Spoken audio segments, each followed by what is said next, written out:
शहर के बीचों बीच स्थित एक पुराना संगीत स्कूल था जिसे लोग राग भवन कहते थे। यह स्कूल कभी संगीत की तपोभूमि हुआ करता था। यहाँ देश के जाने माने संगीतकार अपना ज्ञान साझा करते थे और उनके सुरों से पूरे शहर की गलियां गूंजती थीं। लेकिन समय के साथ इस भवन पर एक अजीब सा सन्नाटा छा गया। एक घटना के बाद यह जगह वीरान हो गई और अब लोग इसे रहस्यमयी मानते थे। कहा जाता था कि रात के समय राग भवन से संगीत के अधूरे सुर सुनाई देते हैं। ये सुर किसी अधूरी रचना की तलाश में लगते थे, मानो कोई आत्मा अपनी अधूरी सरगम पूरी करने का प्रयास कर रही हो। निहार एक युवा और प्रतिभाशाली संगीतकार था जो हर तरह की धुन को समझने और उसे अपनी शैली में ढालने का हुनर रखता था। जब उसने राग भवन और अधूरी सरगम की कहानियां सुनी तो उसकी जिज्ञासा जाग उठी। उसने तय किया कि वह इस भवन में जाकर वहां छिपे रहस्य को समझेगा और इस कहानी के पीछे की सच्चाई जानेगा। एक रात जब पूरा शहर गहरी नींद में था, निहार अपने हारमोनियम, टॉर्च और रिकॉर्डर के साथ राग भवन पहुंचा। भवन के पुराने लकड़ी के दरवाजे खस्ताहाल थे और उनकी दरारों से ठंडी हवा बाहर आ रही थी। भवन के अंदर घुसते ही निहार ने देखा कि दीवारों पर धूल और जाले जमा थे। एक बड़ा कमरा जिसमें बीचों बीच एक पुरानी हारमोनियम रखी थी, मानो किसी का इंतजार कर रही थी।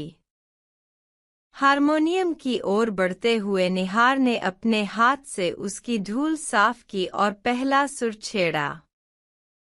सुर के साथ ही कमरे में ठंडी हवा बहने लगी और अचानक किसी अदृश्य शक्ति ने कमरे को बदलना शुरू कर दिया। दीवारों पर पुराने पोस्टर और चित्र उभरने लगे। उनमें एक लड़की की तस्वीर प्रमुख थी जो हारमोनियम बजा रही थी। तभी एक धीमी आवाज गूंजी, तुम कौन हो? क्या तुम मेरी अधूरी सरगम पूरी कर सकते हो? निहार ने डरते हुए पूछा, तुम कौन हो? और यह सरगम अधूरी क्यों है? आवाज ने उत्तर दिया, मैं तान्या हूँ, इस भवन की अंतिम शिष्या।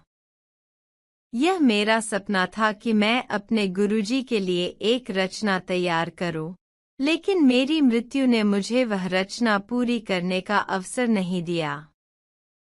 अब मैं हर रात यहाँ लौटती हूँ, अपनी सरगम को पूरा करने के लिए। निहार ने साहस जुटाकर कहा, मैं तुम्हारी मदद करना चाहता हूँ। मुझे बताओ, मैं क्या कर सकता हूँ? तान्या की आवाज आई, अगर तुम सच में मदद करना चाहते हो तो इस हारमोनियम पर मेरी रचना के सुर छेड़ो। लेकिन याद रखना, यह सरल नहीं होगा।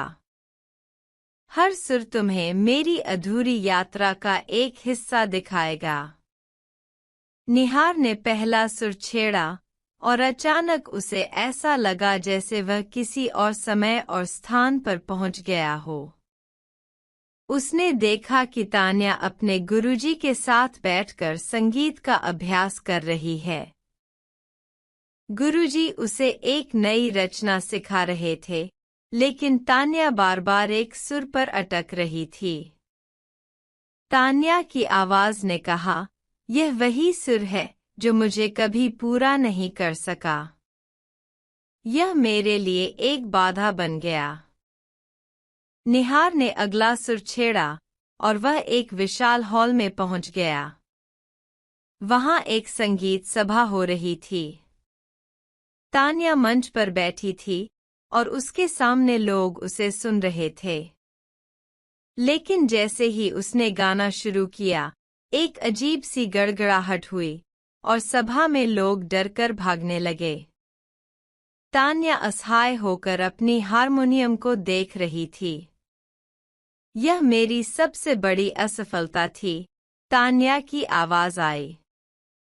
उस दिन मेरी रचना अधूरी रह गई।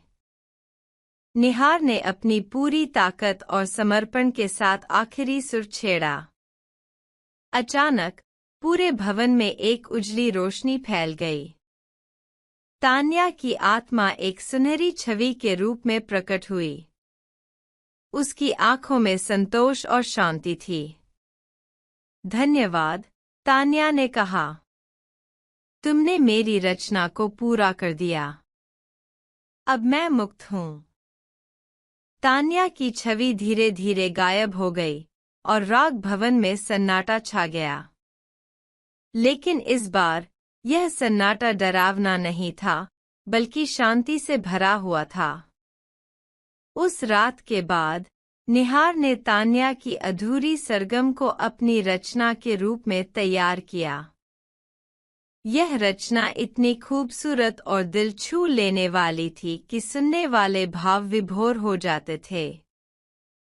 वह रचना निहार की सबसे प्रसिद्ध कृति बन गई और हर बार जब वह इसे बजाता, उसे लगता कि तान्या कहीं न कहीं मुस्कुरा रही है। राग भवन अब शांत था और उसके रहस्यमयी सुर कभी नहीं सुने गए।